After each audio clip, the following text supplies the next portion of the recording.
Governor Oliver Wolcott Sr. Branch of the Sons of the American Revolution is honored to have been invited by the Mary Floyd Tallmadge chapter, Daughters of the American Revolution, to remember and pay respects to a great patriot of the American Revolution, a man with his great leadership ability, conviction, courage, integrity, and dedication.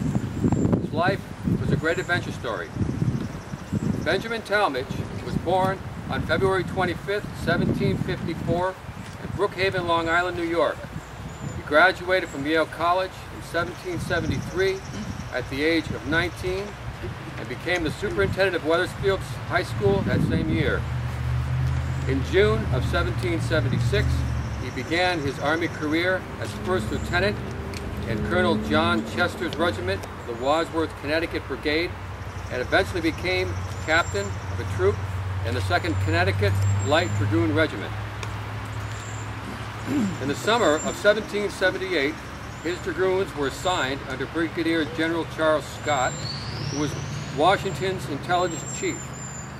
Tallmadge's new job was to recruit intelligence sources throughout Connecticut and the New York area. He contacted his old friends from Long Island, New York City, and gradually formed the Culper Ring, the first organized espionage operation in America. When Charles Scott had to go home because of family problems in the fall of 1778, Tallmadge was promoted once again and began to report directly to Washington. Tallmadge was to take all precautions that his ring would remain extremely secret. In fact, it was so secret that Washington didn't even know who the people in the spy rings were. Robert Townsend, Aaron Woodhull, Augusta Rowe, Anna Strong, and Cable Brewster made up the ring. The central figure, Robert Townsend, codenamed Culper Jr., was a society reporter of the American newspaper who owned a small dry goods store in New York City. The newspaper gave him access to social functions all over town, where he could talk to British soldiers without them being suspicious. The dry goods store gave him access to people in and outside the city that were in need of goods and sometimes a little extra information. In order to pass on information from New York City to George Washington in upstate New York without being caught, Culpers created an elaborate scheme. This is the way it worked. Townsend would gather information about the British soldiers in New York. Augusta Rowe would drop by the store every once in a while to buy dry goods for people on Long Island and put in a request in writing from a John Bolton. Bolton was the code name for Tallmadge, and the request was a coded letter. Townsend would give Rowe the requested goods and Rowe would leave.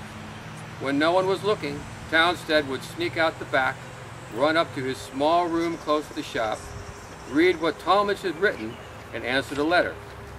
Rowe would show up again at Townsend's room, take the letter and answers, and hide them in the packages. Rowe was a courageous man and was not afraid of riding long, great distances. He would ride 110 miles to Setauket, New York, as fast as he could. Once there, Rowe dropped off a letter in the field where he had rented to tend his cattle. He would tend the cattle and place the letter in a prearranged drop box. After Rowe had gone, Aaron Woodhull, codenamed Culper Sr., would enter the field and pick up the letter. Woodhull added his own information and then would take it across the bay to see where Anna Strong had placed her black petticoat on the clothesline.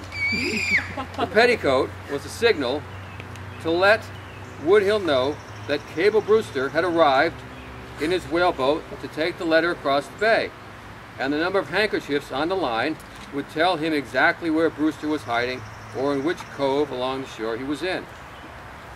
Under the cover of darkness, Woodhull will sneak across the cove and give Brewster the message. Brewster would row back across Devil's Belt to Fairfield, Connecticut, and give Benjamin Tallmadge the letter. Finally, the letter would be passed his way to Washington and New Windsor, New York, by a series of mounted dragoons posted every 15 miles. There were many close calls which resulted in tight security. This spy ring took extraordinary encounters, including his involvement in the capture of Major Andre in the fall of 1780, which was instrumental in exposing Benedict Arnold's treason. It's also said that if Tallmadge had his way, Arnold may not have given the time to escape. Tallmadge was brevetted lieutenant colonel in 1783 and was present when George Washington bid farewell to the troops in New York that year. On March 18, 1784, Benjamin Tallmadge married Mary Floyd, daughter of General William Floyd, a New York representative in the Continental Congress, signer of the Declaration of Independence, and later a governor of New York.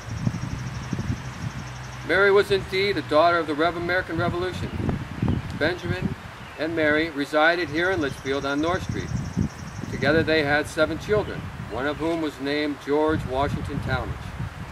Mary Floyd Tallmadge died on June 3, 1805, at the age of 42, and is buried here beside her husband.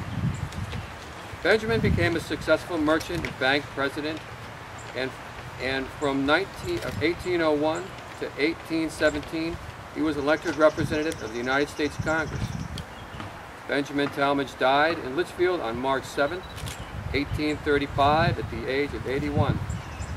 The sons of the American Revolution salute you, Benjamin Tallmadge, and you, Mary Lloyd Tallmadge. God has blessed us all through their lives.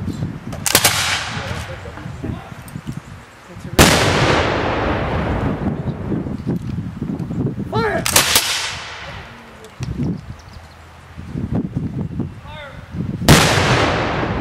And the SAR, I'd like to thank everyone for coming out here on this beautiful 4th of July to pay your respects, along with ours, to 2 great patriots who fought bravely to give us the independence that we are celebrating today. Thank you very much, and enjoy your day. Yes, yes, you may.